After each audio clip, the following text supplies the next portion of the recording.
So Manchester United just got done putting 9 past Southampton, and I gotta say it was a game and a result that the club needed, that Ollie needed, and that the fans needed. It doesn't go a very long way towards making me feel better about the cowardice that we displayed against Arsenal at the weekend, and the absolute embarrassment that happened at Sheffield United, and the absolute embarrassment of the fallout of both of those results, with players being racially abused and Anthony Martial's wife being having her life threatened, being sent death threats. Um, this game is a big positive in a time where it was really needed. So I'll say that much. But nothing crazy to report. The players did what they had to do. Southampton went down to 10 men after the first minute and a half. Then they scored twice in the first 25 minutes, and you could tell Southampton's heads dropped. At that point, it was damage control for them. They didn't want to concede too many, but we ended up putting 9 past them, and Southampton ended up finishing the game with 9 men. Anthony Martial had himself 2 goals off the bench. Then Donny Van de Beek got himself some minutes. Dan James scored a goal. Rashford got a goal. Bruno got a penalty. I think it's going to go a long way for the players. As a fan, I expect to beat Southampton. I think Southampton is a very well drilled team that's well coached, but I don't think that they're on the level of Manchester United, especially when Arsenal beat them in the league 3-1, not maybe 4 or 5 days ago. I know they lost in the FA Cup, but I think that's says more about Arsenal than it does Southampton. Um, which is funny because we failed to lay a glove on Arsenal, the worst Arsenal side of the last 20 years. But like I was saying, it goes a long way for these players. Hopefully, this kind of kickstarts another little run for Manchester United, and they can keep pace with Manchester City. We're level on points, 44 points at the top of the table right now, but they have 2 games in hand, and I believe they play either tomorrow or Thursday. And then they have Liverpool at the weekend, which, depending on how some of these results go, and if United take care of business against Everton, we could be having a very different conversation on Monday. And I do believe that Liverpool and Man City will drop points. But then again, I do believe that Manchester United can drop points.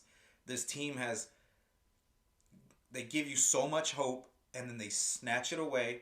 And when you're ready to give up, they give you a little bit of it more and then they snatch it away. And that's been the legacy for Ollie here at this club. And you can make any sorts of excuses, but the fact of the matter is those are the facts. Those are the facts, and we can't deny them.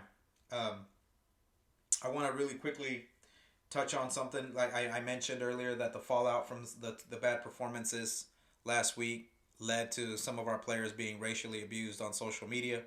And I kind of want to play this clip here by another football channel. It's called the Football Terrace, where they pretty much just go destroy this guy who is been outed as a racist, who said some racist comments to another presenter on a live stream.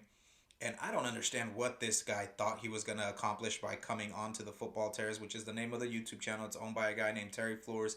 Some of you already know who it is. And I don't own the footage. I don't have permission to use the footage, but I really need to play it because I think it goes a long way towards just drawing more attention, and it goes a long way towards doing what I think we should have done a long time ago, is take the fight to them, because taking the moral high ground is only going to get you so far. But I'm gonna play that video for you right here, and you can kind of hear where Terry, who is Caucasian man, goes in on this guy, and the guy's just sitting there taking his punishment. So I'm gonna play that for you right here.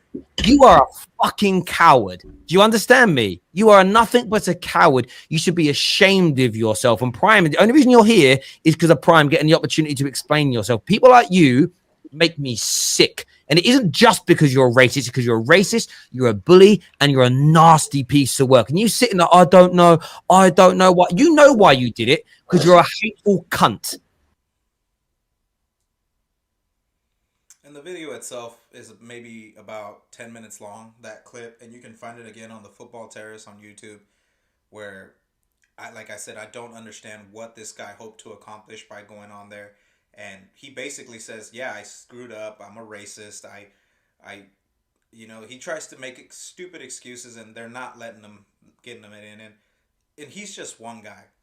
It's embarrassing that people like him, and I'm not saying it was him, but I'm saying people like him, who claim to be Manchester United fans can say the disgusting things that they say to some of our players. I'm all for attacking players. I'm all for criticizing players. I do it myself, sometimes in a very aggressive, angry way. But it pertains to football. I judge them. They these players owe me nothing other than to play football and play it well for my team.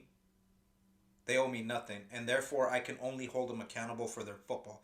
I don't care what their personal life is. I don't care where they're from. I just want them to win games, and that's what this channel is about. And that's the outlet that I use this channel to.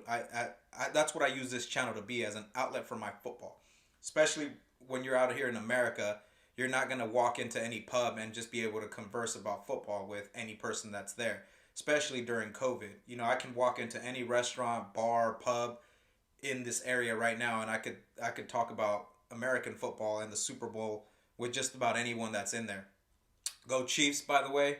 Go Chiefs. I just want to say that. Go Chiefs. I would love nothing more than to see the Tom Brady experiment fail for the Glazers, because they're pricks, and they showed where their priorities lie, and they don't lie with Manchester United, even though Manchester United probably pays the payroll for Tampa Bay, because there's no way that Tampa Bay Buccaneers are bringing in as much money as Manchester United is. So go Chiefs. Patty Mahomes. Patty Mahomes, as someone I know calls him, Patty Mahomey.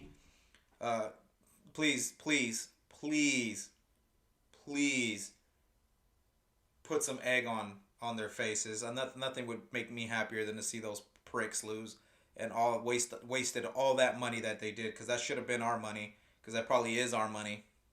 But anyway, yeah, and I understand that people have agendas towards players.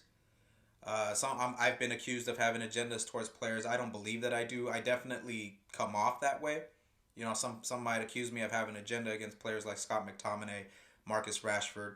But if you think about it, I'm not just clipping up shit and picking out shit that they do wrong to fuel my agenda. I've gone with an entire body of work, and I always praise them when they do well. When Marcus Rashford scores, I always say well done. When he has a good game, I say well done. I praised him after the Liverpool game. I praised Scott McTominay after the Leeds United match. Scott McTominay had himself a goal today, a real midfielder's goal, very Scholes-esque. Now, I'm not saying that he's Paul Scholes, but he had a Scholes-esque goal today. And Marcus Rashford scored a goal today, too. So while the game was uneventful, unexciting, and there's really nothing to report on, the players did well today. They did their job. They put 9, which is satisfying to me. It goes, like I said, it goes a long way towards our goal difference, because we were at a -14. Now we're only at a -5, and that could be pivotal as the games start to end later on in the season, in late April and early May. I also want to talk about how there was a tweet right after Martial scored his second goal today from a guy called Sam Wallace. And I don't know who he is. Maybe you guys do, and I really don't give a shit. But he tweeted something along the lines, and I'm gonna try to put it up right here, I guess, where he says something about how he's underwhelmed at the lack of Martial's celebration for the goals that he scored today. And to him, I say, you must be one of the biggest idiots, anti-Martial guys out there. The man was racially abused by his own fan base. His wife's life was threatened. The game's already over. Why is he going to celebrate 5-0? Why is he going to celebrate 7-0? Why is he going to celebrate when he knows he's been a travesty for us in the past couple of weeks, where he knows he's going through one of the worst patches of his Manchester United career? You're like that idiot that posted that clip of him not running against Sheffield United. You know the clip where it shows Martial just standing still while Cavani and Luke Shaw, who had just come on, by the way, not that long ago, running to try to make a play, try to get something out of the game. And it's funny because they only clipped up Martial, because even Martial had by far the worst performance of any Manchester United player that started that game that day.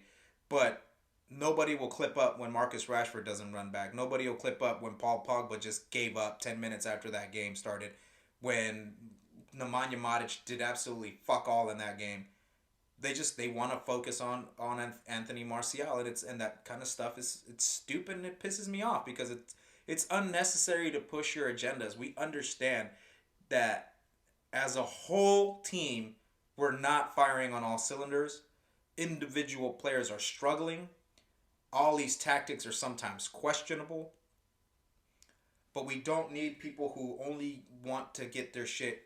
It's clickbait, man. It's just it. Social media has given people a platform to regurgitate whatever idiocies come to their mind. Shit, look at me. I'm just some dude. I'm some idiot in fucking California with a YouTube channel.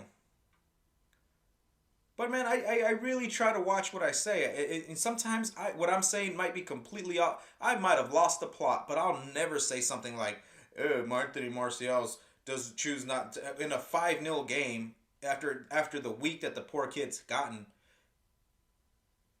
Now he deserves to be slated for his performances, but not racially abused or have his wife's life threatened.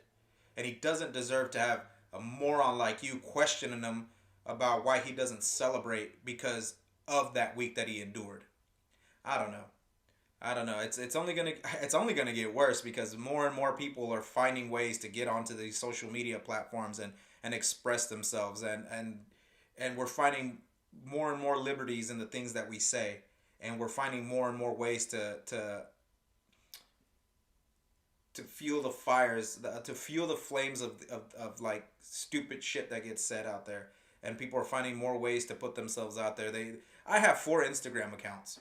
I have one football related account, one personal account, one account that I use for craft beer because anyone that knows me knows I really like craft beer, and then I had another one actually for my old dog that I used to have. People were talking about how social media does nothing to help stop people who go on there and racially abuse people and this and that. Why would they? That's like saying take money out of your pocket and burn it. We all know how social media works. We all know that it's all about engagement, whether positive or negative engagement, it's all the same. Why the hell would they try to stop it?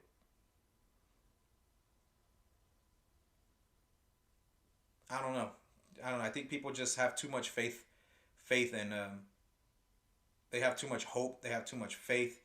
And it sucks that we live in a society like that. But anyway, that's all I wanted to say today. Like I said, the game was so uneventful that I had to fill time with a bunch of other crap that I normally wouldn't even want to talk about. I'm not one to get on here and start chatting about fucking society's issues and stuff. And that's not because I'm tone deaf or I'm turning a blind eye. I don't want my channel to be about that. But this was sort of football related, and I feel like I was able to piece it together where it flowed into what I was trying to say.